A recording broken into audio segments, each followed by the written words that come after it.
And we are joined now by Sara Sisser, the Executive Director of the Hancock Historical Museum up in Findlay. And we are talking today about your upcoming events in the month of July. You've got a lot going on, Sara, starting with an ice cream social.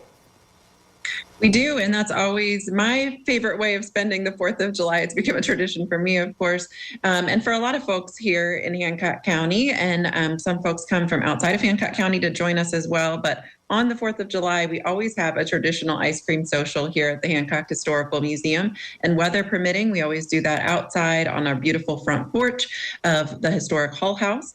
We serve Dietz's ice cream, which is, as you all know, some of the best ice cream in the state, frequently rated some of the best ice cream in the state.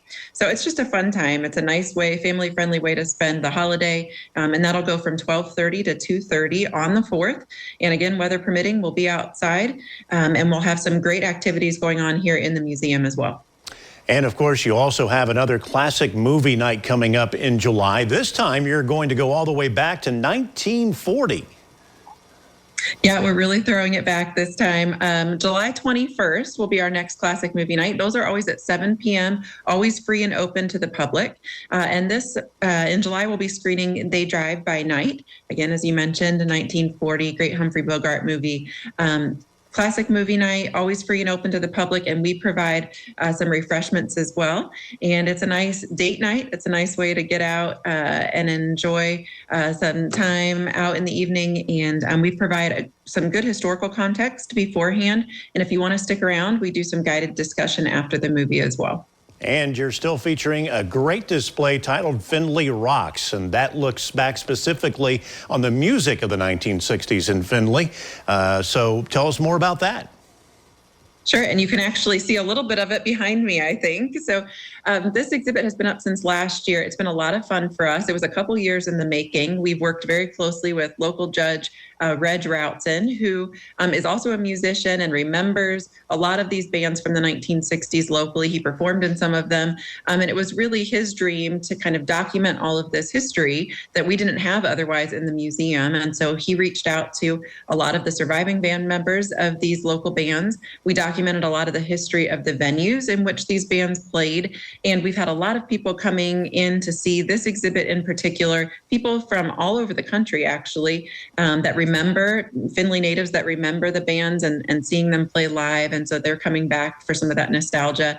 But we thought this exhibit really lent itself well to a concert. So we are taking this exhibit live on July 29th. We're collaborating with Marathon Center for the Performing Arts here in Findlay, and tickets are available now. You can get those tickets either at the box office at MCPA or on their website, mcpa.org.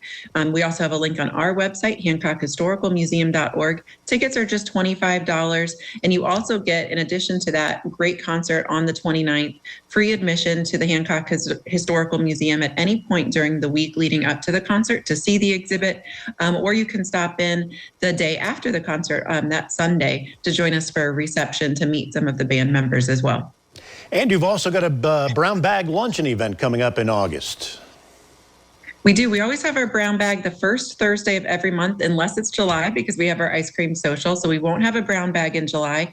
But our next brown bag lecture will be on August 3rd. It'll be starting at noon, as they always do. We encourage you to come a little bit early to get a good seat. I'm really excited about this one. I'm sure a lot of folks are hearing more and more about the eclipse, the solar eclipse that we're going to have in April of next year. And it'll be the first time that our area of Northwest Ohio is on the path of totality for that eclipse since the time of Tecumseh. So we have a speaker, Tom O'Grady, coming from Southern Ohio. He's been teaching observational astronomy at Ohio University for more than 30 years, and he's traveled to 7 different countries to see solar eclipses. So he is really sort of the state expert on eclipses, and we're excited to have him come and tell us a little bit more about that exciting event that's going to happen in April. All right, Sara, thank you so much. A lot happening up at the Hancock County Historical Museum. We thank you for your time, and we're back with more right after this.